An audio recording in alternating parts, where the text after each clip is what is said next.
Hey you guys, today I am going to give you a very brief tutorial on Canva. It's not a necessary tool for you to use, but if you want to get creative, if you want to create an infographic or a business card or some social media posts or whatever for your final project, you can certainly consider this as a tool to use. So I'm just going to show you the ropes today, and the first thing that we'll do is bring over Canva. Let me minimize this window just a little bit.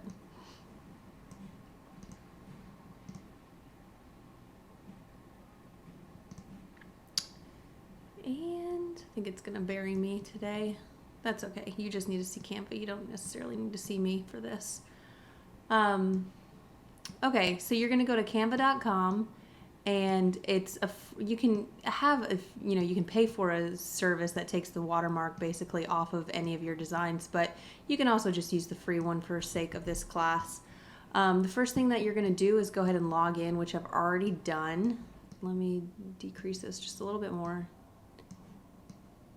There we go. Okay, there we go. Okay, so canva.com, go log in. This is the homepage that you'll end up seeing, and they have a few different options of designs, templates that they can kind of assist you in getting your creative juices flowing.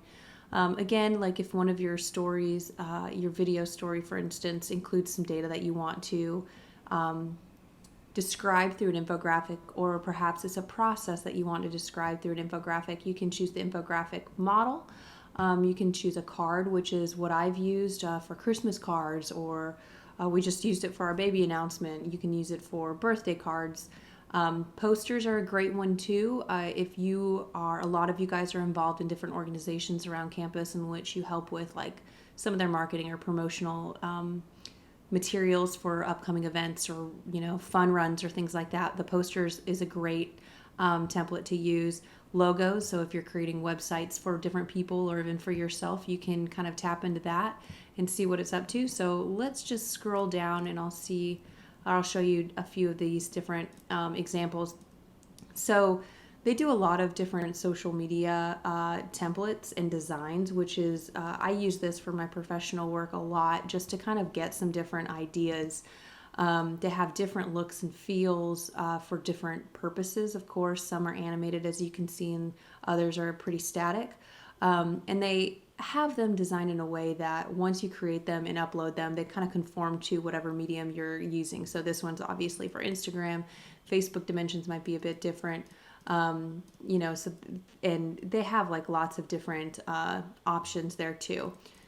Same with the logos. They have like for a variety of logos that you can kind of look around at.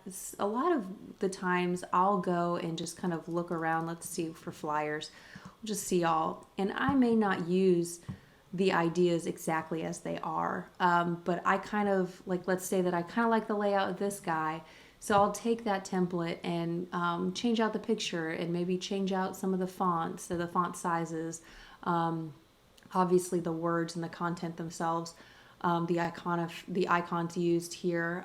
So it just kind of allows you to get an idea of what you might want to produce. So again, these are flyers. If your upcoming project in your portfolio includes, the things that you do, say that you're part of organizing a group on campus and you guys do wellness activities. I think that was one of the video projects. So that you have some activities coming up that you want to promote, this would be a great opportunity to create some flyers for that organization and upcoming events, or do some corresponding social media posts. This is a great tool to get creative in, and also kind of mooch some ideas and some layouts, honestly. So say that I wanted to use this one, I'll just hover above it, see what it looks like. Oh, yeah, that's definitely what I want to use. So I'm going to use this template, and it's going to open it up for me.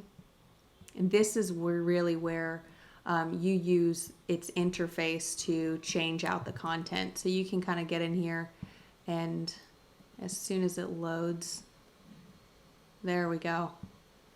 You can change out all sorts of different things, like the font. You can see these different, very much like WordPress.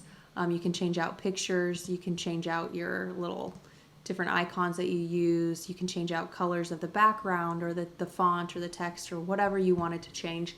For the sake of this class, if you design different things that include imagery and they happen to be kind of watermarked here, you can see that Canva is on there. Don't worry about that. It's totally fine. I understand that you're using this and you may not want to pay for the actual tool itself. So I am understanding of that. It's I'm not going to dock you points for that at all. But get in here and play around with it. Again, this is looks like a flyer or some sort of handout. The infographic one is really, really cool. Let me just run through that real fast.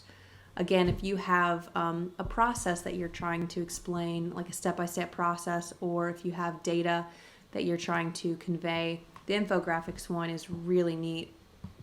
You can actually use, if you have data available in an Excel spreadsheet, you can basically inject the data set and it will build out different types of designs for you. So like bar graphs or circular graphs or, it just varies based on what kind you want. These designs seem to be a little bit more information, educational based, which is totally fine too.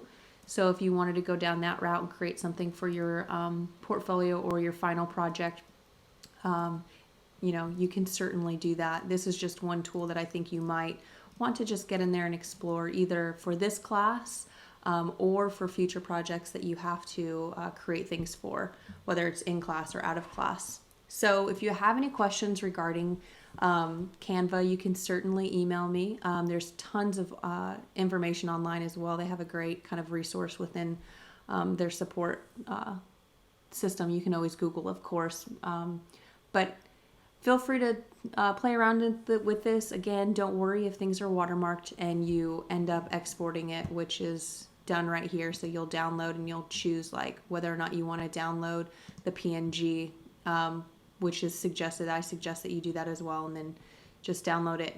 It'll drop it on your desktop or wherever your downloads go. Again, don't worry about it if it's watermarked. Let me know if you have any questions, and I hope you guys enjoy the tool.